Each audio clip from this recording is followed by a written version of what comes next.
Hi, and welcome to Empathy for the Devil. This season is brought to you in partnership with London Records. A quick note before we delve into today's episode. Prince's story deals with themes of baby loss, as well as painkiller addiction and drug overdose. Welcome to Empathy for the Devil, where we dig into the minds of the artists who shaped our world, often facing harsh public judgment and criticism. I'm Sam, and today we're diving into the enigmatic life of one of music's most revolutionary figures, Prince. Throughout his career, this preternatural musician shattered barriers, weaving a legacy of artistic expression that championed individual freedom and empowerment. Prince didn't just challenge the norms, he played in the grey areas, exploring gender and social identities at a time when Generation X was grappling with these very issues. But as we entered the 2000s, the cultural landscape shifted, and so did Prince.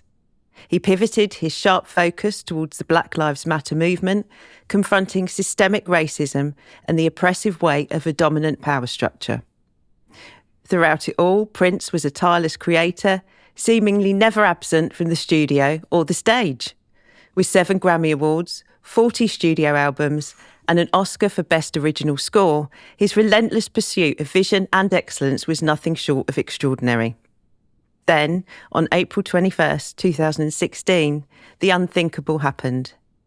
Prince passed away from an accidental fentanyl overdose, leaving the world in shock and those who knew him grappling with disbelief. Today we asked an important question.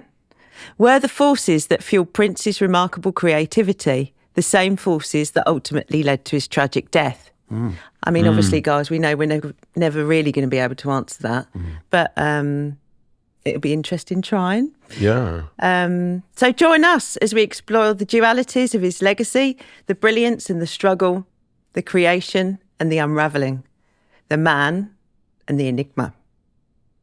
Ooh, Sam. Very good. Da, da, da. I'm getting really into this already. Yeah, it's very good.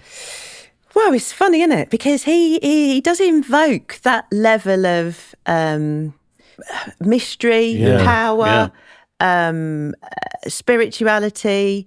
Everything's big when you think about Prince, which is ironic because he was 5'2". But he has such an energy, It's like massive. a massive energy, doesn't it? Yeah. So when you're using these kind of huge superlatives that are very sort of forces of nature, it really sits. It doesn't feel wrong. It feels, that's sort of where he was. Yeah. And there's a complexity to him that you can see it in his music. He just spans so much in terms of genres and styles and different kind of ways of playing and all that kind of stuff. And you can see that in his personality too. Yeah, for sure. So, Sam, why Prince? Oh my God. Well, probably for all the reasons that we've just spoken about. Yeah. But were you into Prince as a child? Yeah. And a I was teenager? massively into Prince. Purple Rain, obviously. Yeah. How old was I? Probably teenager. Yeah, I loved him. So yeah, it was a teenage soundtrack to my teenage life. And now, as I'm much older than a teenager, the full sort of realisation, particularly doing the research for Prince today, has kind of opened my eyes. I am not a Prince aficionado, I'd like to say. Okay. And there are going to be people out there who know like a gazillion times more than I do. Yeah. But I've kind of done my best to kind of get a sense of it. But really what I was looking for was, I just thought it'd be interesting answering this question. But before that, I've forgotten. I have to light the candle. Yes. I light the candle. Yes, please. Yes, please. Yeah. Take your pick from the pink lighter or the yellow lighter. It's got to be pink. Yeah. Sheena. So, let's light this candle for Prince. Let's hold some space for this incredible human being. There you go, my friend. Chula, would you mind popping that down? Awesome. Brilliant. So that's I always like lighting the candle. Kind of gives it a sense of I don't know. It's important, isn't it? It's an important thing this time together we get to speak about him. Okay, so let's start at the beginning. Prince was born on the 7th of June 1958. His mum and dad were married, had previous marriages. They both had children, and I think his mum brought her son into Prince's family home. 2 years later, Tyka was born, Prince's sister. Can I just ask you a question? Was he called Prince then? OMG. Prince Rogers Nelson. He was christened Prince. He was christened Prince Rogers Nelson. Wow. His father was a musician. Yeah. And his stage name was Prince Rogers. Okay. What do you make of that, Chula? Well, it's interesting because it's almost like, you know how you get the parents who want their children to be famous. It's almost like taking that and literally saying, okay, I'm going to give you my stage persona and you're going to take it forward, son. It's that kind of thing, isn't it? Yeah. It's stage mum gone mad. Wow. It might have been. Yeah, I'm just reading into it. Well, it sort of was, wasn't it? Yeah.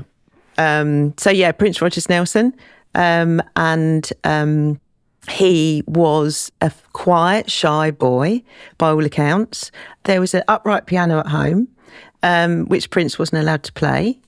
And the other thing he loved doing was playing basketball. Everything changed really when his mum and dad split up.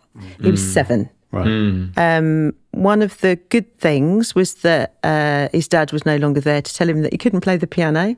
So that's when he started playing the piano. Oh, wow. It's probably important actually to mention as well that he describes his mum as impulsive. Right. Perhaps I might describe it as a little bit chaotic. And his father was very controlled. Right. His religion, his faith, Seventh-day Adventist. They were churchgoers. Right. His father was often found reading the Bible. He had quite a, despite being a musician, which you almost imagine is the sort of opposite of being controlling, kind of ran a very tight ship. So there was a lot of clashes that happened between his parents' parenting style and how they were. And Seventh-day Adventists are really, really strict. You cannot enter the gates of heaven if you've got any sin at all. And sin, actually, I believe, includes things like music.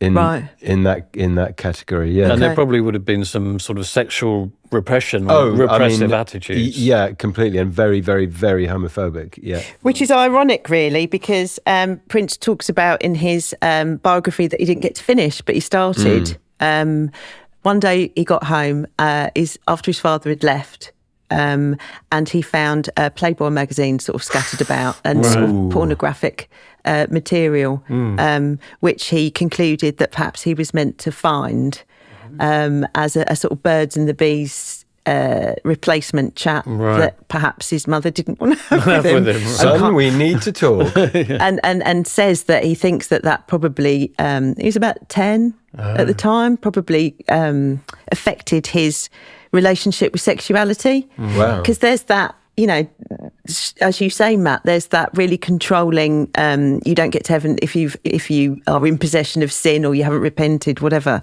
Yeah. And yet here's this big sort of stack of porn mags the complete opposite. at home. Nice. I guess that kind of is sort of indicative of the atmosphere that Prince grew up in. You know, so on the one hand, it's very, very controlling and strict. On the other hand, you know, there's the jazz musicians at the time were often found playing in strip clubs and seedy bars. So there's already this sort of duality going on. Absolutely. What's interesting actually is When Doves Cry. So When Doves Cry was Prince's biggest, well, certainly longest standing chart hit. And he talks about, in the chorus, he's talking about, maybe I'm just like my father, too bold. Maybe I'm just like my mother, she's never satisfied. Why do we scream at each other? This is what it sounds like when doves cry. He often talked about these, you know, the chaos and the control being aspects of his parents that he'd internalised. So he had these sort of dual opposition forces within him. So when we're thinking about the question, we could almost imagine that might have been that struggle in a, good, bad, black, white, right, wrong, yeah, those sort of polarities actually, being quite difficult to hold within him. Yeah. And then you've got, of course, they didn't have any money, and Prince was talking about standing outside McDonald's and sort of sniffing the air, the burgers, because he didn't have any money to go in. Really? Gosh, that's awful. And of course the social unrest, the racism that was going on in. When was born? 58. So yeah, wow. And as a side note, actually, all four of his grandparents were from Louisiana, and there is also talk in terms of genetically inherited trauma of his great-grandfather being the son of the slave owner and a woman who was a Native American Indian. Wow. And then I guess, then I think of the big row he had with Warner's and writing slave on his face. I don't know, it's just quite a strong theme coming through there, isn't there? I mean, if that's his lineage, then there's bound to be transgenerational trauma there somewhere. Sure. So they all left Louisiana and moved to Minnesota. At the turn of the last century, there was a big move from black people, previously enslaved people, moving up north. Yes, that's right, yeah. For obvious reasons. Yeah. So that's where his grandparents ended up, in Minnesota. Right. I think Prince said one day that nobody wants to go to Minnesota because it's too bloody cold. It keeps the bad people out, or something like that, he said. Yeah. So I think when his mum and dad split up, Prince stayed at home with his mum. 2 years later, she married again. Right. And during that 2-year period, he wrote his first song called Funk Machine. Prince, at 7 years old, wrote a song called Funk Machine. That's so cool, isn't it? How cool is that? I mean, what else is it going to be fucking called? And I kind of get the feeling that he really found solace and peace in learning the piano. There was also, he was epileptic as well when he was a little boy. Was he? I think when he was 7, he told his mum that his epilepsy had been cured by God or an angel. Okay. And I don't think I think he didn't have an epileptic fit after that, to be honest. But there's almost this sense of sort of magical thinking. Mum, God has taken away this affliction. Yeah. And it's almost like trying to find his kind of specialness within an environment perhaps where he didn't feel special and was overlooked. And by that time, the abandonment of his father, maybe. And not to blame his father, but the loss of the father in the home. Yeah. That would have been hitting him, I guess. And we've talked before, haven't we, about how children can blame themselves. Yeah. Because they don't have the capacity to do anything else. Yeah, to understand really that it's the adults who've made the choices. That's right, yeah. But also at that time, it sounds like his musicality was creeping in. In fact, not just creeping in, it had come stomping through the door. Kicked down the fucking door. Yeah. And it's almost, and we'll talk a little bit about it later, but I just want to touch on, the idea of genius. And I think it is a appropriate word to use with absolutely Prince. 40 albums, absolutely. Yeah. And he was a multi-instrumentalist, he could play every single instrument that he picked up. And that kind of talent is very rare. Yeah. So it's almost like, so I kind of wonder the force of having this extraordinary talent, which surpasses any expectations of what you're meant to be able to do when you're 7, 8, 9, 10. Signed his first record deal when he was 17. And I always get the impression with Prince that there was all this inside of him bursting to come out, and that sort of lent itself to his sort of hyper productivity and like writing 1 million songs in one day kind of thing. But it was like there was just so much inside of him, and he just had to express and had to create all the time. I almost imagine it to be like they say you kind of went into the studio and wrote a song a day. It's almost like, if you, in my head, sometimes I think, perhaps people download original ideas or creativity or songs, for example, they tap into the collective unconscious, and then these songs Paul McCartney talks about it, doesn't he? Yeah. And then, imagine having the knock on the door every day. I've got one for you. Yeah. There's a great quote, actually, in that book, The Beautiful Ones, where he says that the reason he does all of this in terms of his practicing to get on stage and play live is so he can reach a zone where all of the songs that have ever been written and all of the songs that are ever going to be written are right there in front of him. Wow. So it's like he's literally describing that space of tapping into it. Yeah. So just before we move on to digging deeper into when he got signed, I think it's probably important to say that he kind of bounced from one home environment to another. Mm-hmm. So when he was 11, he ran away from home because he didn't like his stepdad. Right. He lived with his aunt for a bit, who was uber religious. Then at some point he lived with his father. I think then he went back to his aunt. I don't think he ever went back to his mum. Yeah. And was his father always a musician? Yes. Right. In fact, him and his father had a difficult relationship, but they did have this one event that they went to Woodstock in 1969 together. Wow, amazing. And they went after church. Turns out, two bands that were playing on the Sunday, Jimi Hendrix, Sly and the Family Stone. Oh, God, that explains a lot, really, doesn't it? And that, my friends, was when Prince decided, that's what I want to do. Yeah. Quite right. Can you imagine seeing Hendrix when you're 11? Yeah. Andre is an important character in his life. Andre, yeah. So Andre was the son of a fourth home that he moved into before he was 17. I think he was 15. And there was a lad living there called Andre. Andre loved music as much as Prince. Right. And that was like, I'm thinking George Michael, Andrew Ridgeley, that they came together and they absolutely loved it as much as one another. Did they form a band? Yeah, of course they did. Okay. Yeah, they formed a band. They went through a few iterations, but they started hanging out at recording studios, namely Andre and Prince. That's where they got some gigs as session players. And it was through that session playing activity that these adults, musicians on the scene, just kept going, fuck, who is this kid? He's extraordinary. And he's 17 at the time. Yeah. Wow. So that then got back to a few labels, and in the end, Warner's won the gig. Wow. On the proviso, stipulated Prince, age 17, that he produced his own work. Right. And retain creative control.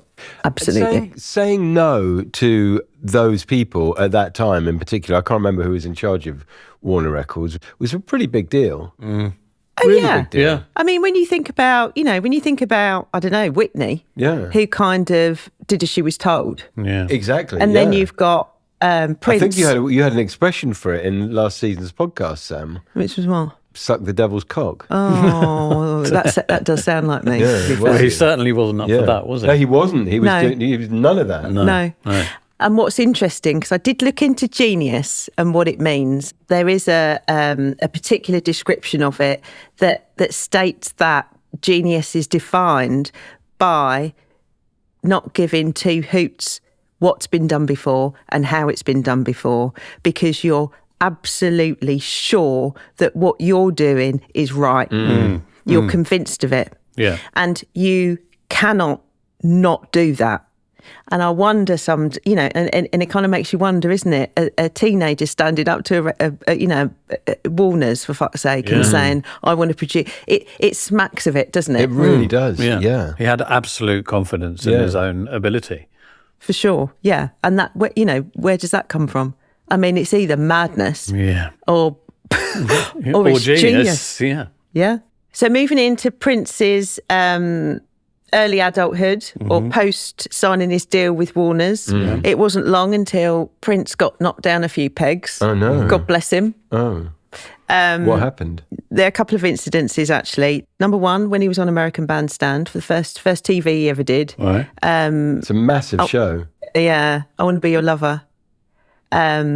and I looked it up. He looks absolutely resplendent. He has gold lame. Oh, right. Think Olivia Newton-John at the end of Grease. Oh my God. You know, the sprayed on skin tight pants and gold shoes, gold shirt. And he's got his hair in a big sort of 1970s sort of blowout. Yeah. Oh, wow. And his bands look incredible. It's very disco, very camp.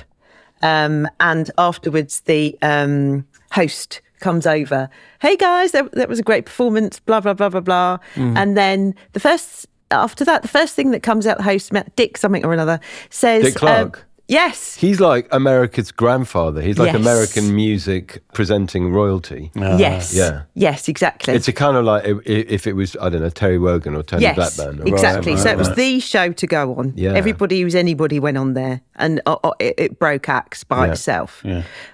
So it's a really, really important TV show to do. I think but he opened up the first, he made a comment about, so this is the music that comes out of Minnesota. A white guy with a stick up his ass. Yeah, exactly. And you sort of, the establishment, like capital E. Yeah. And you see, and Prince, the first thing he does is kind of like, he tries to answer it as if it kind of knocks him off his stride, because he's just, he's literally standing there with his guitar and he's literally in position. He's just finished performing. And then this guy comes into this performance space and says, so this is the music out of Minnesota. And you can see in his eyes, he's kind of like not sure if he's taking the piss or is that... And he kind of makes this sort of physical gesture where he puts his hand sort of over his head and then touches his sort of ear. And it's almost like it's almost like a primal reation to being attacked. Yeah, it's a comfort thing, isn't it? Almost. He's protecting himself. And you can see him kind of struggling with this kind of state of fright. Oh, no. He was so upset about it and he was so humiliated and rightly so, because this guy was just being, flippant. Yeah. And dismissive, it sounds like. Yeah, and and bearing in mind he's a black guy and he's doing something different and he's only young. He's a kid, Anyway, I just thought, Dick, you're a dick. I didn't like him. I thought if I was his mum, I'd fucking have a right go at him after the show. Do you know what I mean? Yeah, it's not on, totally. Is it? Yeah. Anyway, so that was upsetting for him. And then the other incident, I think, happened a couple of years later when he was invited by the Stones to come and open. The Rolling Stones? The Rolling Stones, yes. I think it was like First On. Yeah. Right. The band only got through 4 songs and then started getting a load of food cobbed at them. No. What? And booed off. Oh, that's terrible. Booed off? By the Rolling Stones audience? Yeah. For what reason? He was black. No. Yeah.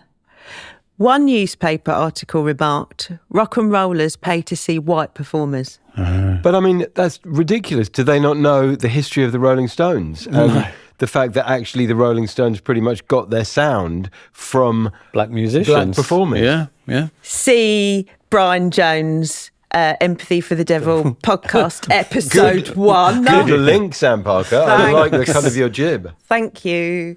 I mean that's just bonkers. Yeah. Wow. Yeah. And also what I think it does is, it's a reflection of society, isn't it? So obviously you've got, you're coming out of segregation, but, and you're not meant to have segregation, but everybody's still thinking like that. Then you've got the segregation of the pop charts. And I know, Matt, that you got a bit of an interest in that.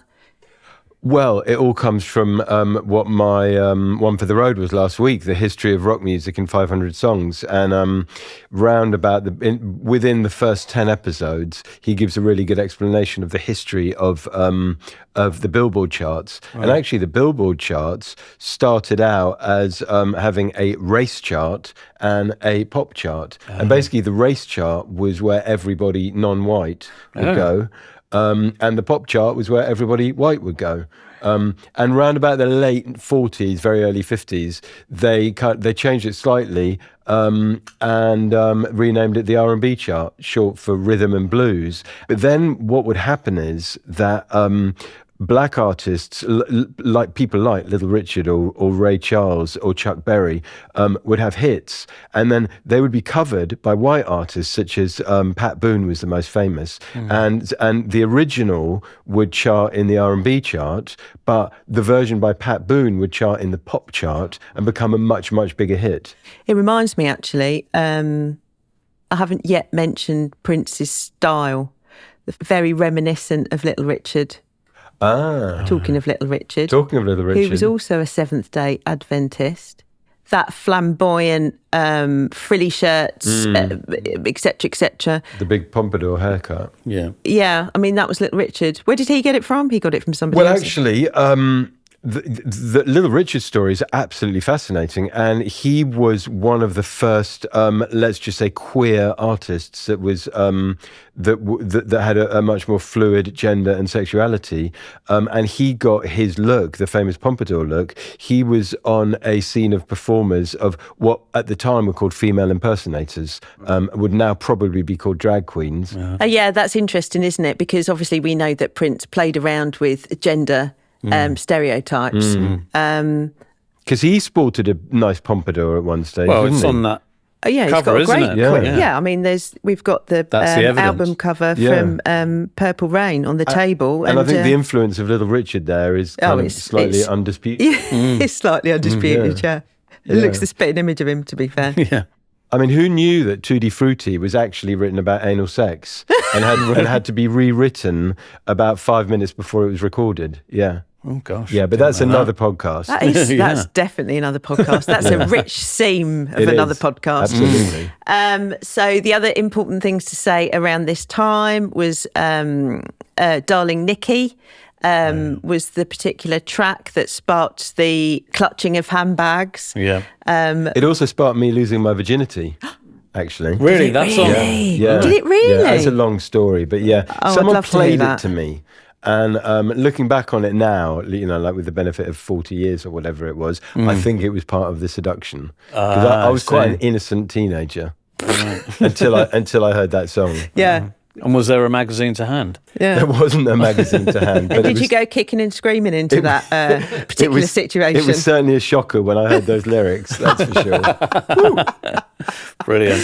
Grinding, I think, is the call me up whenever you want to grind. Yeah. So Prince, then, in terms of thinking about how flipping prolific he was, 10 albums between 1978 and 88, 11 albums between 89 and 98. 99 to 2008, 18 albums. Gosh. 3 of those were greatest hits, to be fair. Yeah. Yeah, come on, Prince, pull your fucking finger out. And between 2009 and 2015, 7 albums. Whoa. Yeah, he's slacking off there a bit, I think. And just the final thing to say, that was by no means his total output. Apparently there are vaults at Paisley Park where there are recordings and recordings and recordings and recordings. I'm sure there are. Yeah. And sort of half-finished songs and stuff like that. Yeah, exactly. I mean, basically, Warners have got enough catalogue to last until the 24th century. Yeah, quite. Yeah, that is a lot. Quite.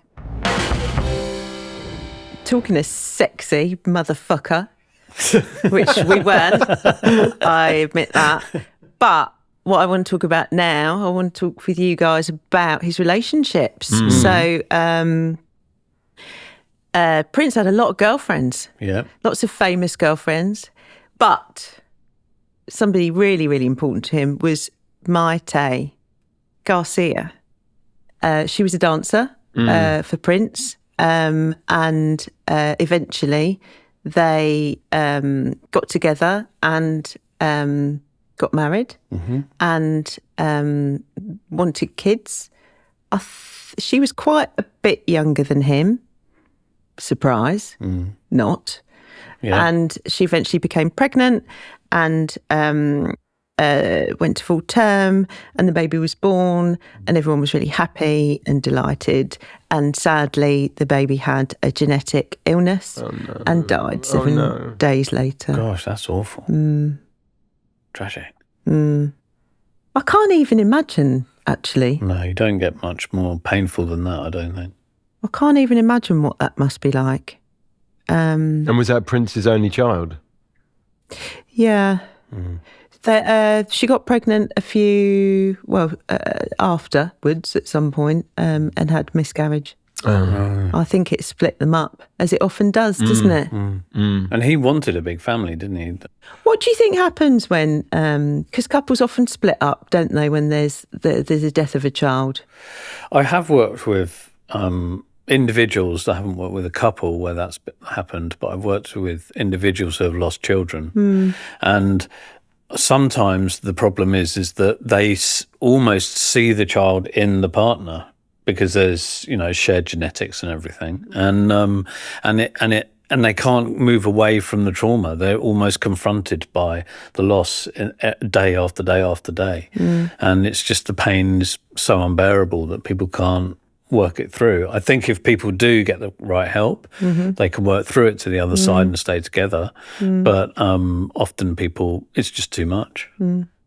Do we know what Prince's relationship with things like alcohol and drugs and other self-medicating things was at this time of his life? From what I can understand, absolutely nothing. Right. Yeah. I mean, you could characterise his, going back to the question, I guess you could characterise his relationship with work as workaholism. Yeah. Okay. Yeah. Okay. He was never known to have a substance or alcohol problem. Doesn't come up at all. No. Okay. His sister, who died only a week or so ago, sadly, actually, she did go to rehab for crack cocaine. Okay. But no, in answer to your question, no, there hasn't been any suggestion that Prince had an alcohol or drug. In fact, it was the opposite. Right. In fact, he had a swear jar.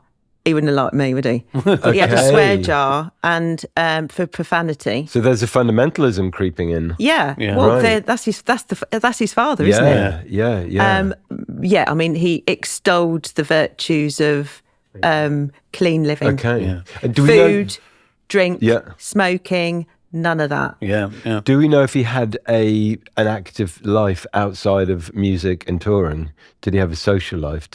No. Did he have anything else? No. Didn't sound like it. No. When he was little, he talked about the idea of living in the clouds, or living in a castle, or living somewhere where other people weren't. Right. Okay.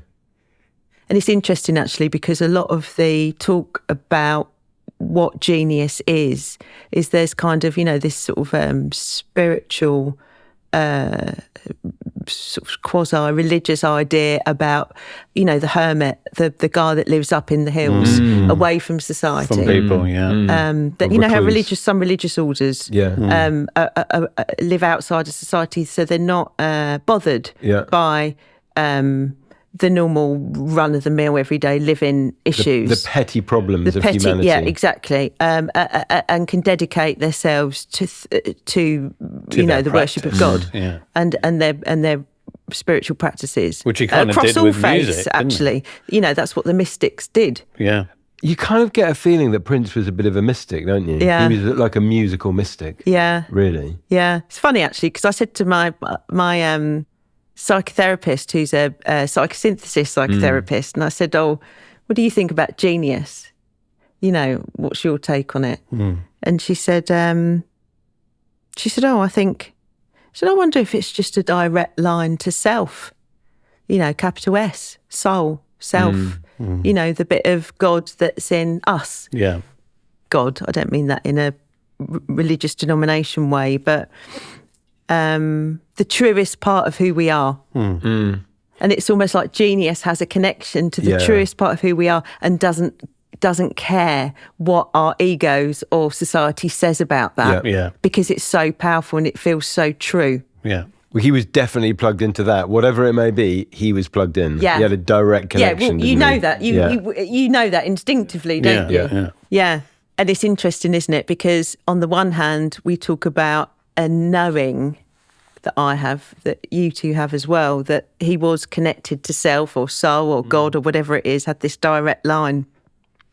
But then there's also the opposite. We're talking about opposites again, where there is this idea that Prince was very ran a tight ship, shall we say. Yeah. And was very clear about what was okay and what wasn't okay. Yeah. You could call it controlling. You could. I think he was brave and he had absolute self-belief. So he had this vision and he went for it, and you were either on the train with him or don't even come. And some people call that high standards. You know, maybe he just had really high standards and people around him were expected to adhere to them. Yeah, not going to be easy to live with though, right? No. Yeah, you ain't going to get away with shit, are you? No. Yeah. So that kind of... I wouldn't want to be told off by Prince. Sorry. I wouldn't want to be told off by Prince. I wouldn't want to be told off by Prince. You wouldn't even get told off, you just get a look. Don't. Be like that. Yeah. And you'd shit yourself, wouldn't you? You drop your drumstick. So I guess it's unsurprising considering his... the fact that he would spend so much time in the studio recording, which is very physical, and also he toured a lot, and also he was known to go and play a big show and then go around wherever it was in town, go to the local town jazz bar or something, and do a whole nother bloody gig. Second shows. Second the shows. after Yeah. So I guess it's unsurprising that he suffered physical pain. I was talking to my lovely producer, Emma, not sat that far from me as we speak. No, absolutely. Who was telling Emma. me about classical musicians who are in orchestras. And I guess it never really occurred to me before that if you're holding a violin, a cello, whatever it is, you have to hold your body, and then you've got this kind of like repetitive strain injury actions going on. And that is going to mess your body up.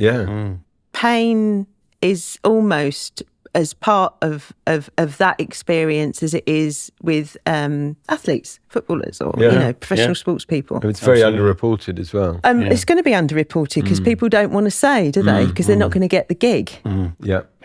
So Prince was experiencing pain, and there was, I think in 2009, there was talk of him having a hip replacement. I don't know if we really know for sure, because he's a very private person, quite right too. However, that does seem to be where the introduction of any kind of painkiller situation came about. And as we know, it can often be, you don't have to be a dirty smackhead to be an addict. Let's just be clear, that was a joke. I'm being facetious because I'm making a point. What I'm saying is the public perception and my perception back in the day. In fact, you remember you used to get those posters where there used to be junkies in the...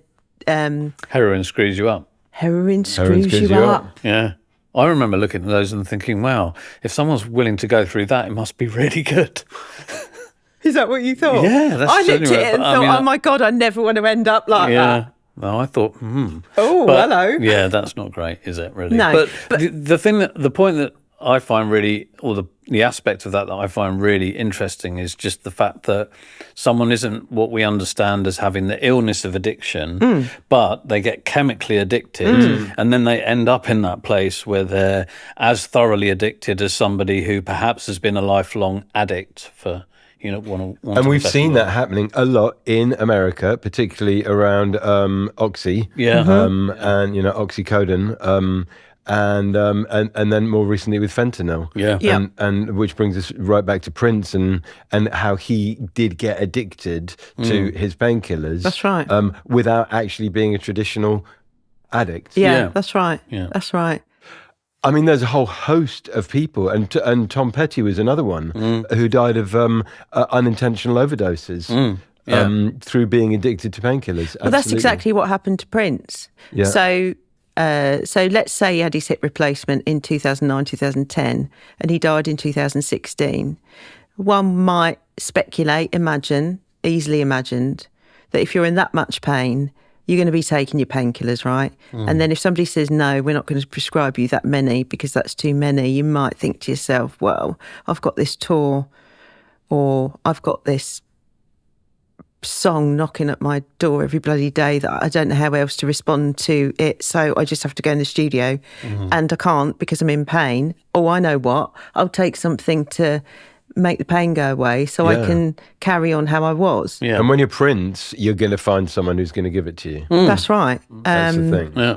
And I guess part of people's disbelief was that how could he have died of a drug overdose? Yeah. Well, I guess he died of a drug overdose because he wasn't using it for a mind-altering, let's say, experience, but he was using it in a way that he could carry on doing what he loved. Yeah. I remember being very shocked at that and hearing it and thinking, what, Prince? I didn't even know he used drugs. Yeah. But obviously it's... And it was 2016 and it was fentanyl, right? Yeah, so that it was was right early. at the beginning. I mean, he wasn't buying fentanyl. He was buying Vicodin. But it had fentanyl in it, not the opiates. So were they street drugs? Were they bought illicitly? Yes. Black market. Oh, I Black see. market. Okay. Yeah, it wasn't. It wasn't prescribed, and there wasn't anybody that's ever taken. Nobody was charged. But of course, a week before he died, the first anybody knew, which is sad, really, because the first anybody knew that there was a problem was he actually had he collapsed on a plane with his close band members, and they had to make an emergency landing. Right. And he was resuscitated or taken to hospital, and then he checked himself out way before he should have done to go home. And this was an overdose? Mm-hmm. Right. That's when everybody found out that these painkilling drugs were involved. Right. I understand that there was an attempt to get him to rehab. Okay. And I also understand that there was somebody dispatched to Paisley Park to go and have a chat with him. And when they got there, he died in the lift. Yeah. Yeah. I wonder if he'd have gone. Yeah, I don't know. Wow. I don't know. And the thing about prescription medication, even when it's not prescribed and it's taken off the street, is pills on their own is probably the easiest addiction to hide. Because often there's no visible change, and especially if it's happening behind closed doors. Yeah. So it would have really, really escalated before people realised that there was a serious problem. Yeah. Yeah, absolutely. And it's quite an easy one to overdose from because people take them and they don't know the full effects. And sometimes they think, oh, that's not doing anything, and they take some more. Yeah. Whereas when people smoke drugs, you kind of get the effect straight away and you can measure it. But if you don't know what you're getting, that's the other thing. And he didn't know what he was getting. That's the biggest danger, isn't been it? cut with. Yeah, that's the fact of the matter. So sadly, Prince died. I think we all remember getting the news. Yeah. So, what to say about that? I don't know what to say about that. It's horrible. It's shocking, and it shouldn't have happened. I was travelling with a band at the time when the news came in, and I remember the lead singer being in absolute floods of tears, and I was like, "What's up?" And he just looked at me and he said, "Prince." Prince is dead. And that's how I found out. Prince is dead. Yeah. It's amazing, isn't it? I think what jars my brain is that you could have this force of bloody nature that doesn't exist, that's just dead. It's like, what? Yeah. It just doesn't. It just doesn't make sense, does it? It's. Yeah. I think while scrabbling to kind of have an appropriate ending, I might just read you this quote actually that I found that's really nice. All right. Arthur Schopenhauer, who was a German philosopher, said this: talent hits a target that no one else can hit. Genius hits a target no one else can see. Oh, wow. Yeah.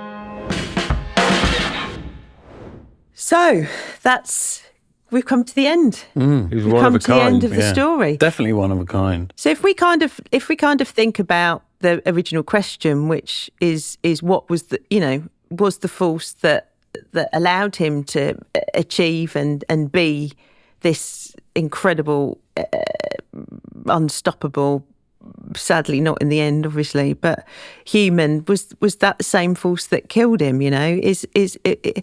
And I guess what we've done is kind of looked over what that force could have been. It could have been the drive for to be seen, to be important. Yeah. Like Sly and the Family Stone or Jimi Hendrix when he was at Woodstock, or be somebody in the eyes of his father, or seen by his mother, to live up to her expectations, and to be connected, maybe to be connected.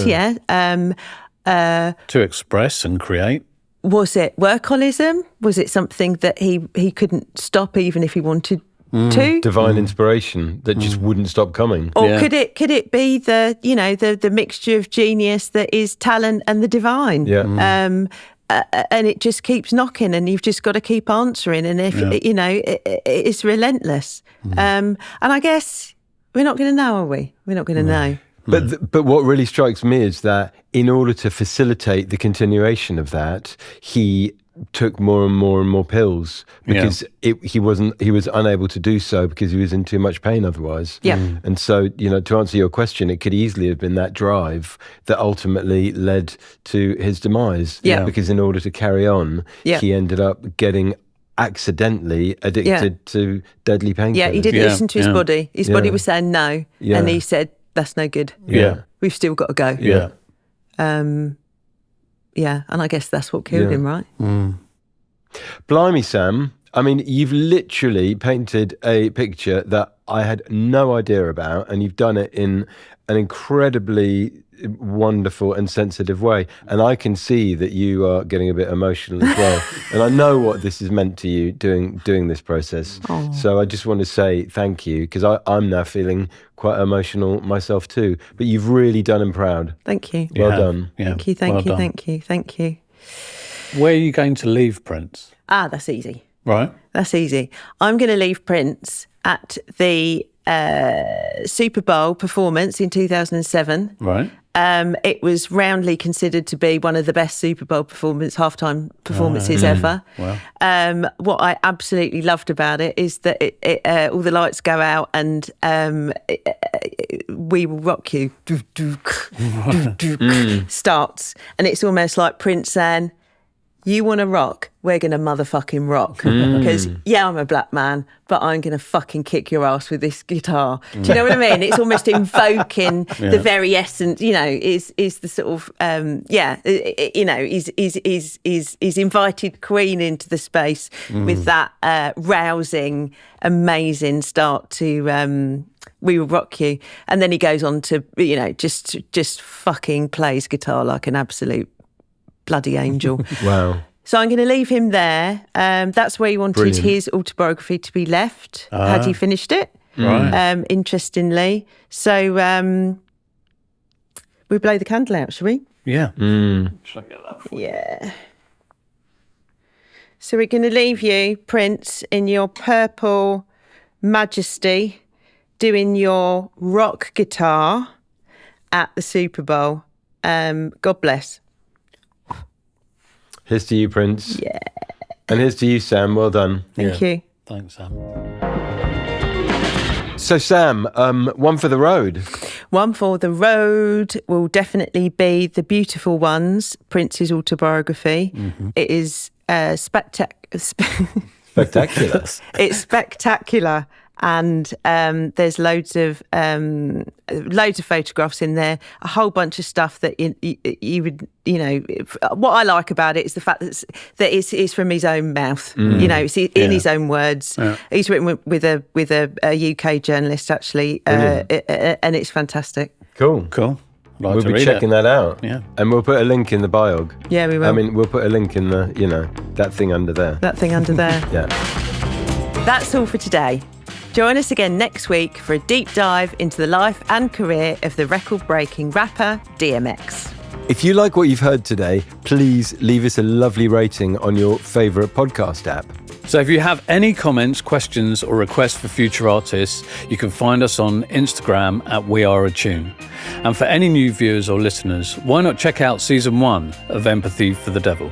So thanks for joining us, and we will see you next time. Bye. And if you've enjoyed Empathy for the Devil, why not check out Hit That Perfect Beat, the London record story, a deep dive into the iconic label behind some of the biggest hits of the last 50 years. See our show notes for more details.